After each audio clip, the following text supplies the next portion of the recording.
I have 5 little rules that you can follow as you find your spark and bring your spark to life. The first is to go after the things that you want. Let me tell you a story. So a friend of mine and I, we went for a run in Central Park. The Roadrunners organization, on the weekends, they host races. And it's very common at the end of the race, they'll have a sponsor who will give away something, apples or bagels or something. And on this particular day, when we got to the end of the run, there were some free bagels. And they had picnic tables set up, and on one side was a group of volunteers. On the table were boxes of bagels, and on the other side was a long line of runners waiting to get their free bagel. So I said to my friend, let's get a bagel. And he looked at me and said, the line's too long. And I said, free bagel. And he said, I don't want to wait in line. And I was like, free bagel. And he says, nah, it's too long. And that's when I realized that there's 2 ways to see the world. Some people see the thing that they want, and some people see the thing that prevents them from getting the thing that they want. I could only see the bagels. He could only see the line. And so I walked up to the line. I leaned in between 2 people, put my hand in the box, and pulled out 2 bagels. And no one got mad at me, because the rule is you can go after whatever you want. You just cannot deny anyone else to go after whatever they want. Now, I had to sacrifice choice. I didn't get to choose which bagel I got. I got whatever I pulled out, but I didn't have to wait in line. So the point is you don't have to wait in line. You don't have to do it the way everybody else has done it. You can do it your way. You can break the rules. You just can't get in the way of somebody else getting what they want. That's rule number 1. Rule number 2. I like this one. In the 18th century, there was something that spread across Europe and eventually made its way to America called puerperal fever, also known as the Black Death of childbed. Basically what was happening is women were giving birth and they would die within 48 hours after giving birth. This Black Death of childbirth was the ravage of Europe, and it got worse and worse and worse over the course of over a century. In some hospitals, it was as high as 70% of women who gave birth who would die as a result of giving birth.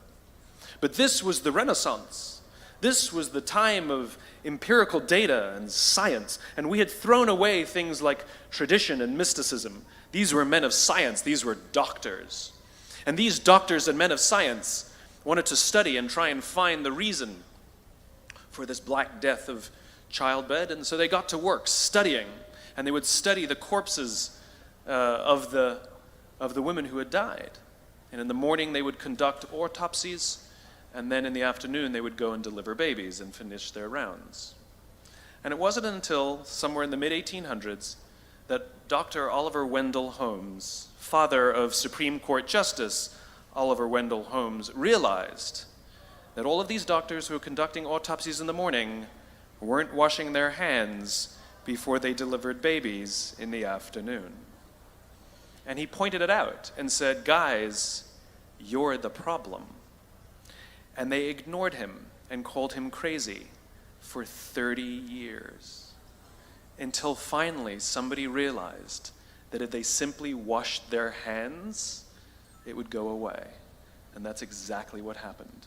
When they started sterilizing their instruments and washing their hands, the Black Death of childbed disappeared. My point is, the lesson here is, sometimes you're the problem.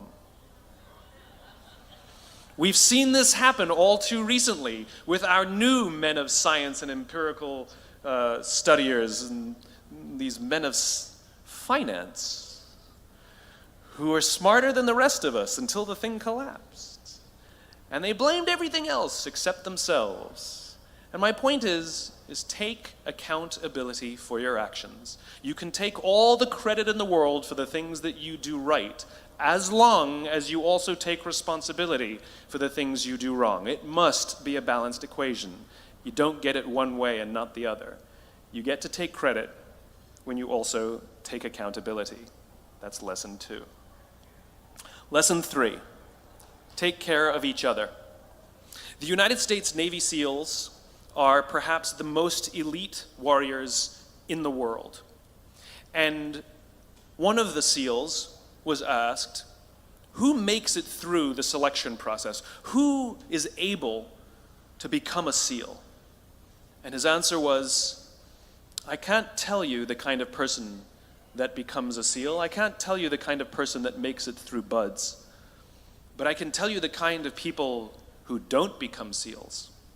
He says the guys that show up with huge, bulging muscles, covered in tattoos, who want to prove to the world how tough they are, none of them make it through. He said the preening leaders who like to delegate all their responsibility and never do anything themselves, none of them make it through. He said the star college athletes who've never really been tested to the core of their being, none of them make it through. He says some of the guys that make it through are skinny and scrawny. He said some of the guys that make it through, you will see them shivering out of fear.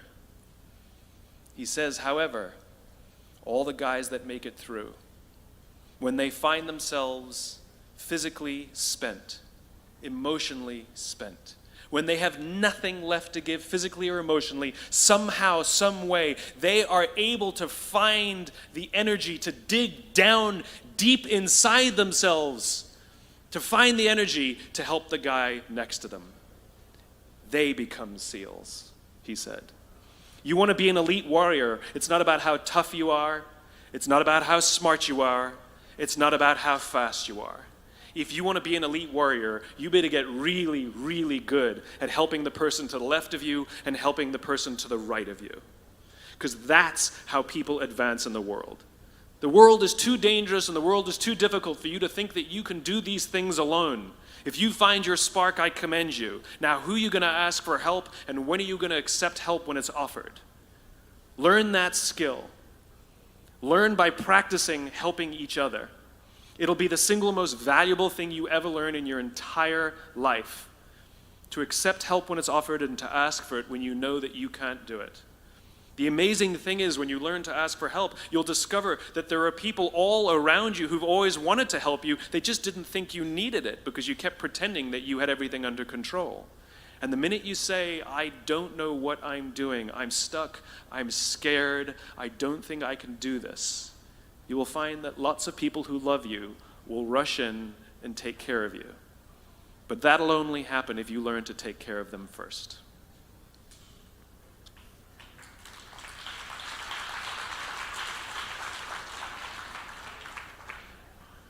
Lesson 4. Nelson Mandela is a particularly special case study in the leadership world because he is universally regarded as a great leader. You can take other personalities, and depending on the nation you go to, we have different opinions about other personalities. But Nelson Mandela, across the world, is universally regarded as a great leader. He was actually the son of a tribal chief. And he was asked one day, how did you learn to be a great leader? And he responded that he would go with his father to tribal meetings. And he remembers 2 things when his father would meet with other elders. 1, they would always sit in a circle. And 2, his father was always the last to speak. You will be told your whole life that you need to learn to listen. I would say that you need to learn to be the last to speak. I see it in boardrooms every day of the week. Even people who consider themselves good leaders, who may actually be decent leaders, will walk into a room and say, here's the problem, here's what I think, but I'm interested in your opinion, let's go around the room. It's too late. The skill to hold your opinions to yourself until everyone has spoken does 2 things. 1, it gives everybody else the feeling that they have been heard. It gives everyone else the ability to feel that they have contributed. And 2, you get the benefit of hearing what everybody else has to think before you render your opinion. The skill is really to keep your opinions to yourself. If you agree with somebody, don't nod yes. If you disagree with somebody, don't nod no. Simply sit there, take it all in, and the only thing you're allowed to do is ask questions so that you can understand what they mean and why they have the opinion that they have. You must understand from where they are speaking, why they have the opinion they have, not just what they are saying. And at the end, you will get your turn. It sounds easy, it's not.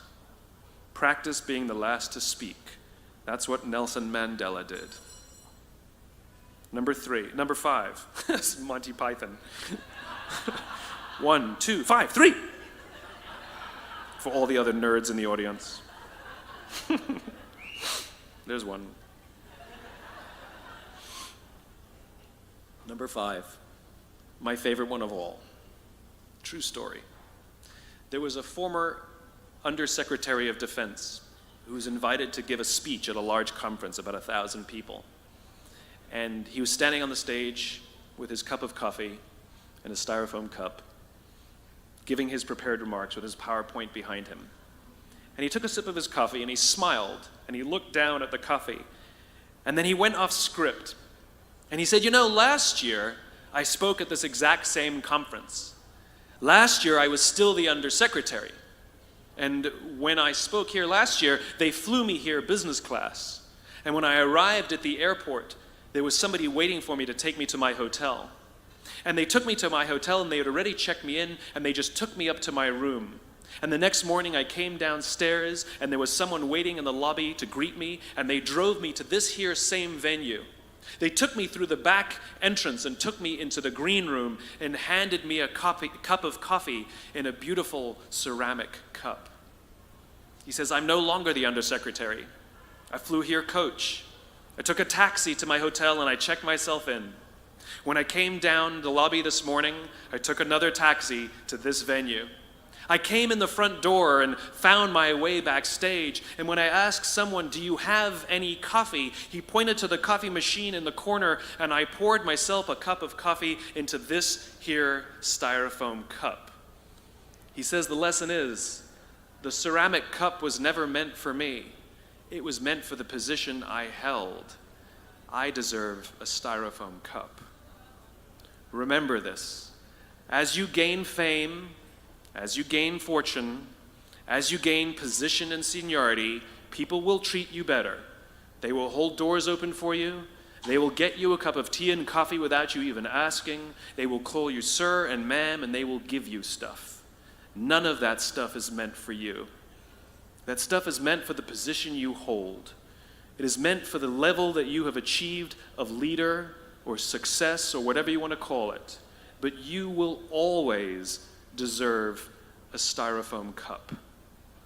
Remember that. Remember that lesson of humility and gratitude. You can accept all the free stuff. You can accept all the perks. Absolutely, you can enjoy them. But just be grateful for them and know that they're not for you. I remember getting off the Acela. I took the Acela from New York to Washington, D.C., and I got off the train like everybody else, and I was walking down the platform like everyone else, and I walked past General Nordy Schwartz, who used to be the Chief of Staff of the United States Air Force, the head of the Air Force. And here I did, you see a guy in a suit schlepping his own suitcase down the platform just like me. And just a couple months ago, he was flying on private jets and he had an entourage and other people carried his luggage. But he no longer held the position, and so now he got to drag his own suitcase. And never did it sort of remind me more that none of us deserve the perks that we get. We all deserve a styrofoam cup. It was a pleasure meeting you guys this afternoon. I was blown away by your honesty and your curiosity and your poise. And I am confident that the future is bright, despite the fact that America looks like an absolute mess right now. I am confident that the future is bright for one reason and one reason only, because you will grow up and you will be our future. Thank you very, very much, guys.